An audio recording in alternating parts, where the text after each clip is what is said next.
أشهد أن محمدا رسول الله. And a woman fasting, nawafil fasting without her husband's permission. Well, you go home and say that and you will. That will not be good news to take home. So you can leave that right here. And permissible fasting will be, yes, at any other time other than the makruh or haram time, it is considered to be permissible fast. So if you decide, I want to fast on a Tuesday, I want to fast tomorrow, I want to fast Sunday, any day of the year, so long as it is not makruh or haram, then it is okay. Sometimes you just feel like, you know what, let me just fast a day or two. And you just come up with that. Nothing is wrong so long as it is not one of those categories of fasting. Now we come to the fundamentals of fasting. What are the fundamentals of fasting? Anybody can tell me what is the fundamentals of fasting? No, what is fundamental? What does it mean? Fundamentals or arkan? Arkan as-siyam. What is the meaning of a rukn? When you hear this word rukn, arkan, like arkan al-Islam, arkan al-Iman, arkan al-Siyam, what is that? What does that mean when you hear this word? Without that act of worship will not be accepted. Right. If anything of that is missing, that ibadah is zero. If anything of this rukn is missing, then the ibadah cannot be correct. It means it will be totally incorrect. Like you have arkan al-umrah, arkan of hajj, arkan of salah, and arkan of fasting. So the arkan of fasting, there are three. The intention. You must have intention of fasting, and one must make intention of fasting before his or her fasting can be valid. And this is the Ramadan fasting, not the Sunnah fasting. Sunnah fasting, you can start the day without eating and drinking, obviously. But let's say 9 o'clock in the morning, you decide, you know what, let me take through the day like that. For Sunnah fasting is okay. For any of the obligatory fasting, what we mentioned, of all those 6, 7 categories, you must have niyyah, and your niyyah is your heart, right? We'll come to that niyyah, how you make that niyyah. Second is refraining or abstaining from doing anything that breaks the fast. And it must be from the dawn, the start of Fajr, until sunset, which is the call to the Maghrib Salah. We will come to what dawn of Fajr means in a chaotic world in which we live in, and a chaotic city in which we live in. And this city is not unique in that. Every city in America goes through that same fighting. Which calendar are we going to use? I'll talk about that in our... For all types of fasting. No, this is for Ramadan fasting. Yes. So you must have, obviously refrain has to be all fasting, but your niyyah has to be Ramadan or obligatory fasting. And the third is the fasting person. Without that, there is no fasting. And that fasting person has certain condition. They must be a Muslim. So sometimes your non-Muslim co-workers, I had Hindu neighbors back in Guyana, they used to fast. They used to keep fast with us and come over and break fast with us. And their father is a Pandit. They must be a mature person. Okay? That Sa'im has to be mature before it is wajib. Other than that, these boys, you can start them off with half day, which we all went through that process, half day, 3/4 day, full day. Okay? Is there any age limit? Age limit permission? So as early as you can, start them up for a piece of a day. But once they reach puberty, then it becomes wajib upon them. So that's the mature. Yeah. So mature means that they reach the age of puberty. And the age of puberty for boys is that they have a wet dream, right? And if they don't, then 14 and a half years is the cutoff point. If they have not seen any sign, then 14 and a half years become wajib automatically. And that's 14 and a half lunar years, which is like a little over 14 years solar. They must be sane. In other words, not majnoon or have mental disability. So that person is sane, sound in their mind, and they are capable to fast. There is no excuse given to them, and they are residents, not a traveler. So all of these conditions make that sa'im, that is who that sa'im is, to make that as a rukn of fasting. So niyyah is one, refraining from what breaks the fast, two, and the fasting person. And the fasting person, these are the qualities that they have to have. So we encourage people to fast along with us. Sometimes some people say, I will fast and donate my lunch money to some charity or some relief work. That's fine. At least they will know what fasting feels like. But it is not like a fasting that will be considered as a sahih fasting. Now we come to the big question. Those who are exempted from fasting from Sharia. Who does Sharia give excuse to? And there are three categories that Sharia give excuse to. And we are going to show you their breakdown and their categories. Okay? So this next slide we are going to see is the full works, and then the details will come after that. So those exempted, they must refast. Refast means they must do it after Ramadan. And that category is further broken down into two categories. They have the ruksa. What is ruksa? An ease or a permission, a choice. Ruksa is basically a choice or an ease. And there are 6 categories in that ruksa. And there are the second group is they have no ruksa. It's not that they have a choice. And they must refast, and there are 2 categories. Then the second category that is exempted are those who pay fidya alone. So they don't have to refast, they only pay a fidya, and we'll explain what fidya is. And how many people in that category? 3 types of people in that category. And the last one is that they don't have to refast and they don't have to pay fidya. And how many in that category? 4 types of people in that category. So how many we have in all? 15. 6 and 2, 8 and 3, 11 and 4, 15 people Sharia has given some excuse. Some get ruksa, but they have to refast. Some, they did not get ruksa, but they still have to refast. Some, they don't have anything but to pay fidya, to pay a penalty. Or not a penalty, a substitute. Fidya is a substitute.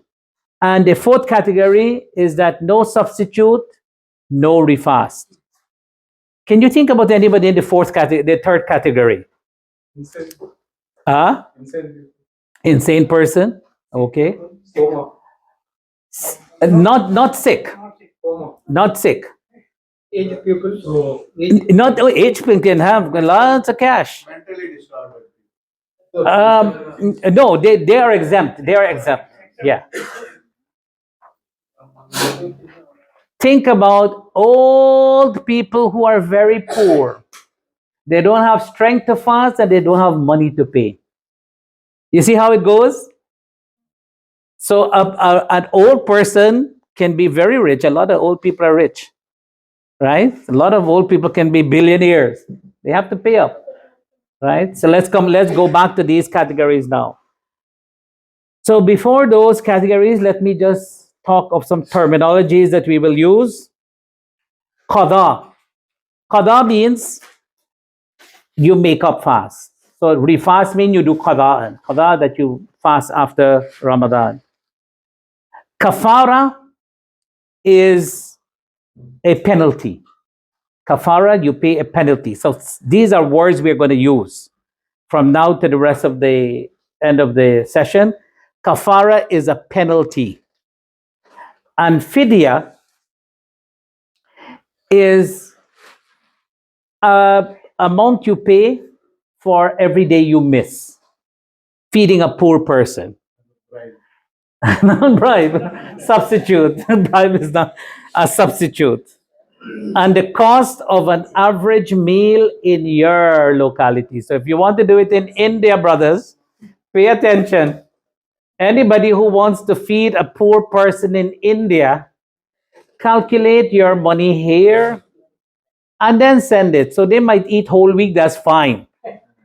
Don't send $1 because $1 they can get some bread, and I don't know what you can get in India for $1, but I think you can get more than what you get $1 here. Right? We don't eat tea for $1. Huh? It's expensive in India. It's expensive? Yeah. Okay.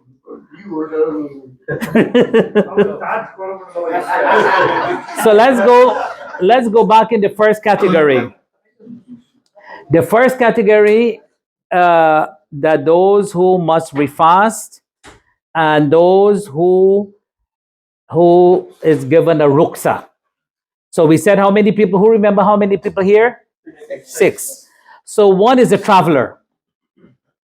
So a traveler, if he travels just like what salah will be considered as shortened, then that will be considered as a traveler. Ruksa means you can take that exemption. You're not forced to. You can take the exemption. So if you want to fast while you're traveling, it's okay. So long as the regions are not, several hours away from that. But if you fast from here to Virginia and you feel like you want to fast on that day, as the Prophet ﷺ said, لَيْسَ مِنَ الْبِرِّ الصِّيَامُ فِي السَّفَرِ. It is not out of piety that you fast on a journey. He did not condemn it, but he wants us to feel that don't make this like you're so pious to fast on a journey. And again, sometimes people beat you down. Why did you not fast, brother? This is not a difficult. We are in a car. It doesn't matter. You feel to take the ruksa, you take the ruksa. All you have to do, you have to make up after Ramadan. The second, yeah. If, as you said, like while traveling, it's you can still fast. Yes. And halfway through, like if you break the fast because you're not able to. Yes, we come to that. We'll come to that.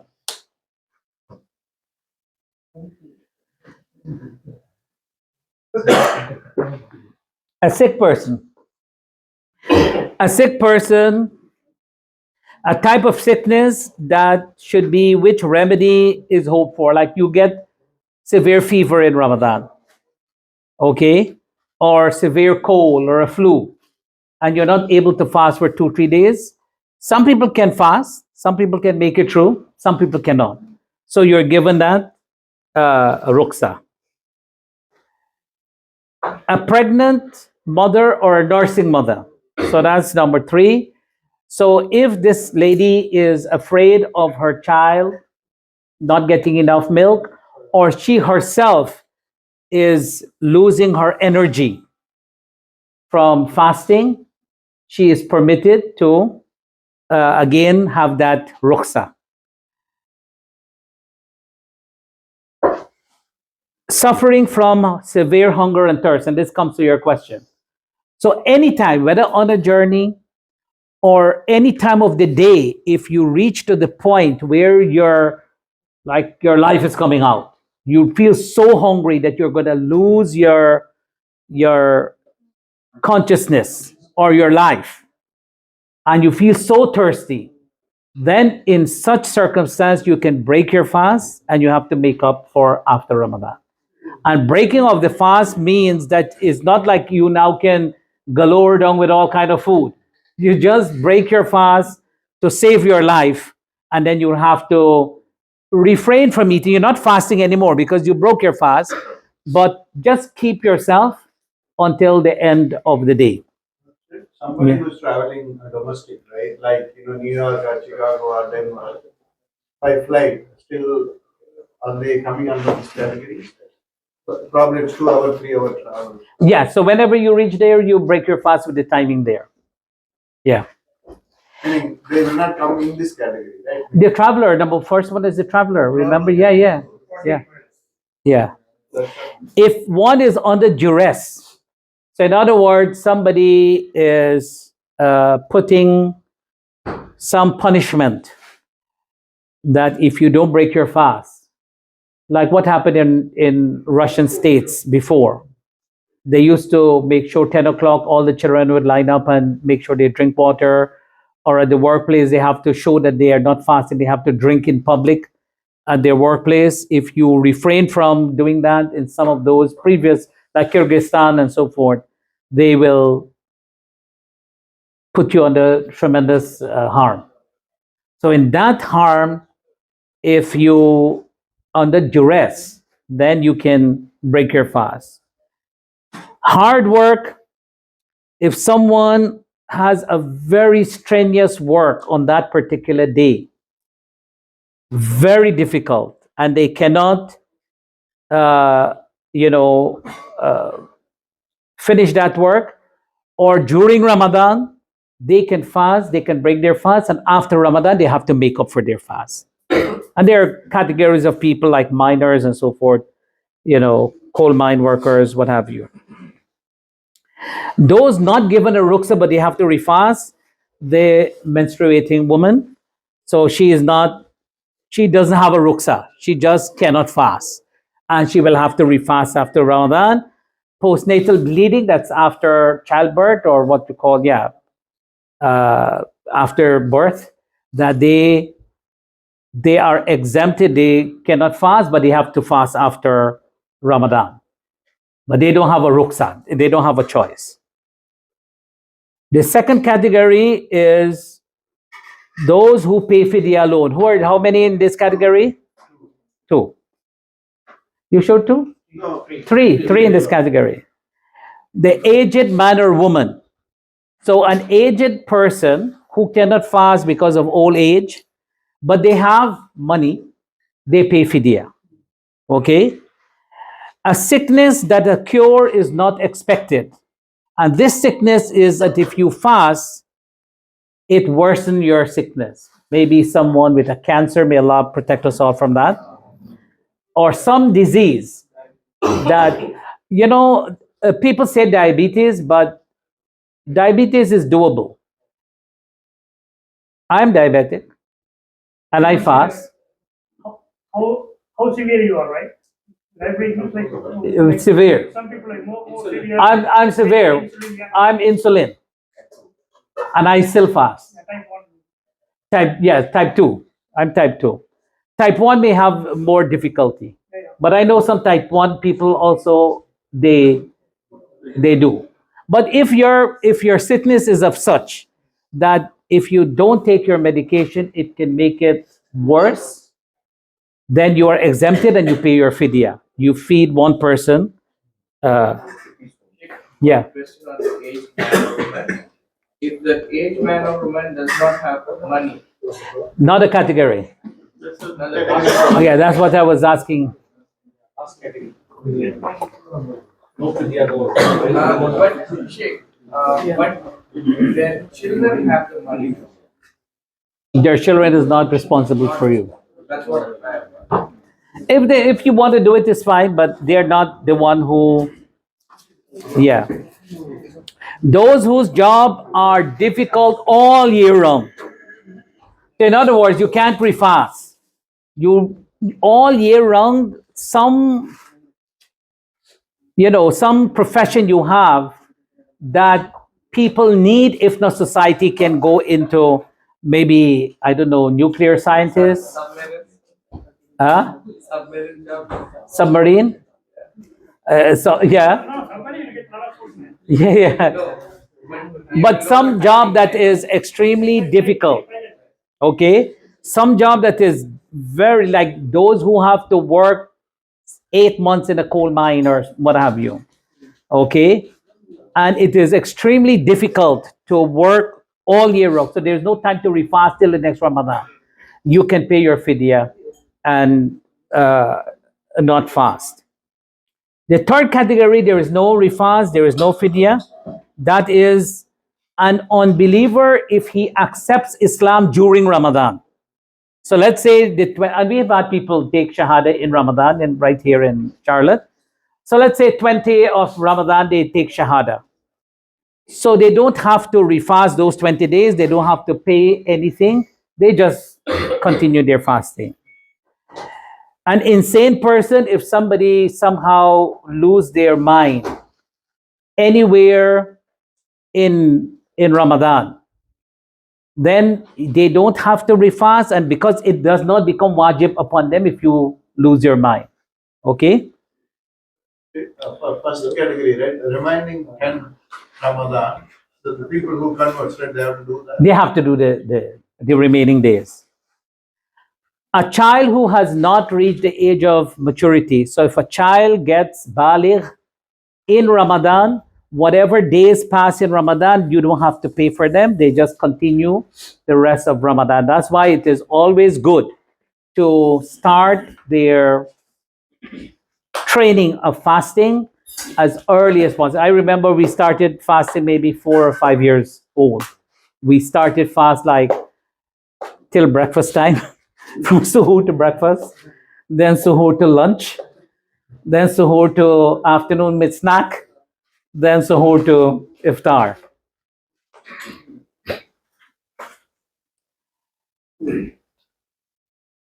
Okay, and a person too poor, too old, and too poor to pay fidya.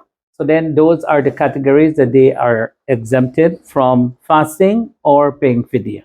Again, Sharia does not put burden on anyone beyond his or her capability. Now, what breaks the fast? A number of things breaks the fast. Apostasy, that's the highest. If somebody becomes a kafir in the middle of the day, his fast is no longer valid. And that, unfortunately, that happens. Intentional eating and drinking, I put 3 stars there. Those are for make up for 2 consecutive months, but that breaks your fast. So what happens if you eat or drink, forgetfully? All that once you remember, you have to stop immediately. Whatever you can spit out, spit out. Whatever passes your throat and you can't vomit it out, you should not vomit it out. Whatever passes here and goes down, it goes down. And I'm sure we've all had. Okay, I have a quick question. Yes. Like say I'm a blood donor, okay, and I have that rare blood group, and someone can need that blood, which is life-threatening. So in that scenario, would I break the fasting? We are eating and drinking. We didn't come to blood yet. Blood is another thing we'll talk about. Okay. Shaykh, on that, forgetfully, drinking water, right? So half of the water went inside, and we know that whatever there in my mouth, I'm going to spit out, right? Then we are going to continue and complete the fasting. Oh, continue your fasting as normal. Then do I need to redo? No redoing. Once you do it forgetfully, but you can't say, let me finish this glass.